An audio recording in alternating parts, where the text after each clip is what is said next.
everyone. In this video, we're going to show you how to file an original consolidated sales and use tax return.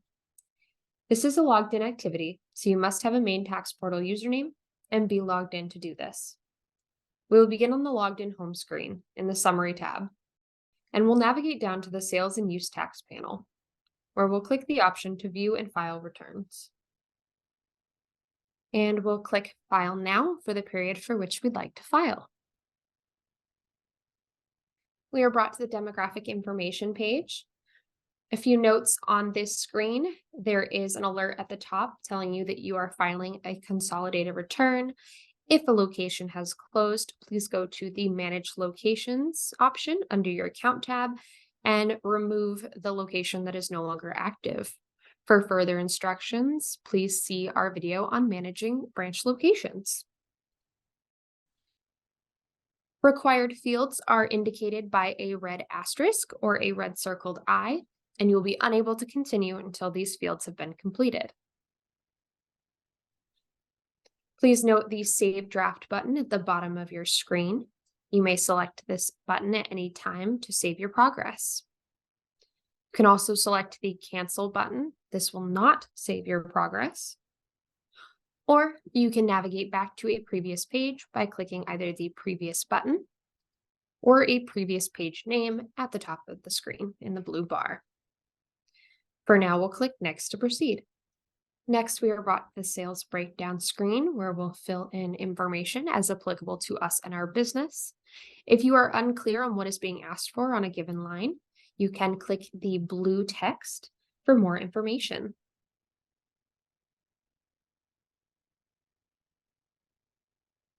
Once you've filled out all applicable fields, you may click Next to continue.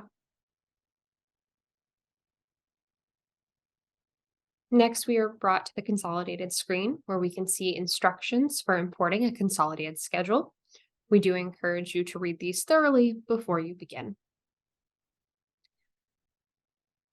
What the instructions will tell you is that you'll need to download the consolidated schedule, fill in your information as indicated, and then re-upload it. Since we already have our consolidated schedule prepared, we'll click the Upload Consolidated hyperlink, browse for our file, and once we've selected our file, we'll click OK. And we can see that this has populated values in the total sales and use column.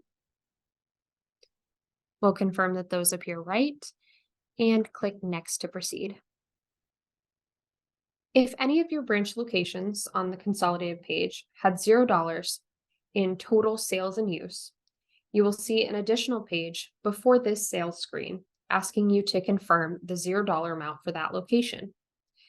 After doing so, or if you did not have a location with $0 in total sales and use, you will be brought to the sales screen that we are on now.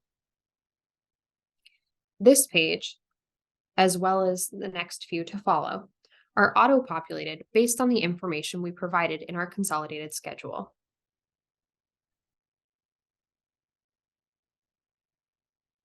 As we navigate through each page of auto-populated information, we'll verify that the numbers look right.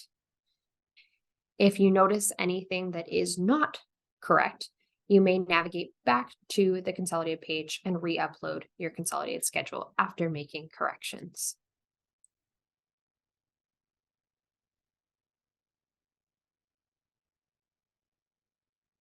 Once we reach the total due and credits screen, we can see our total tax and fees due with this return, as well as any applicable credit carryforward from the prior period. If you have a credit for sales tax paid on goods purchased for resale, you may enter that amount here. Since we do not, we'll click Next to proceed. Next is the documentation screen. Had we entered an amount on the bad debt line or the cost of goods resold line, or if this were an amended return, we would add supporting documents here by clicking the Add Attachment hyperlink. Since none of these are applicable for this demonstration, we'll click Next to proceed. On the balance screen, we can see our amount due. and we are asked if we'd like to make a payment at this time. For the purposes of today's demonstration, we're going to say yes and click Next to continue. On the payment screen, we'll indicate whether our bank account is a checking or savings, enter our routing number, our account number, and our account number again to confirm. We are also asked if we would like to save this payment channel for future use. For the purposes of today's demonstration, we'll leave that as no. The payment date will default to today's date. You can future date this unless it is already past the payment due date, in which case you cannot go past the current date. The amount will default to the total, but you may enter a lesser amount if you so choose. You may not enter a greater amount. Either way, you'll be asked to confirm the amount again. And we'll click Next to proceed. On the summary screen, we can see some information based on what we've entered in our return.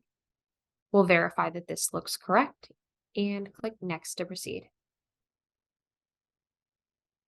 On the declaration page, we are asked to check the box saying that this return is true, correct, and complete, and enter in the first and last name of the person filing the return. And we'll enter that name again to confirm, and click Submit. Here we are brought to the confirmation screen. As always, we encourage you to make note of this information for your records. That does conclude our demonstration of how to file an original, consolidated, sales and use tax return.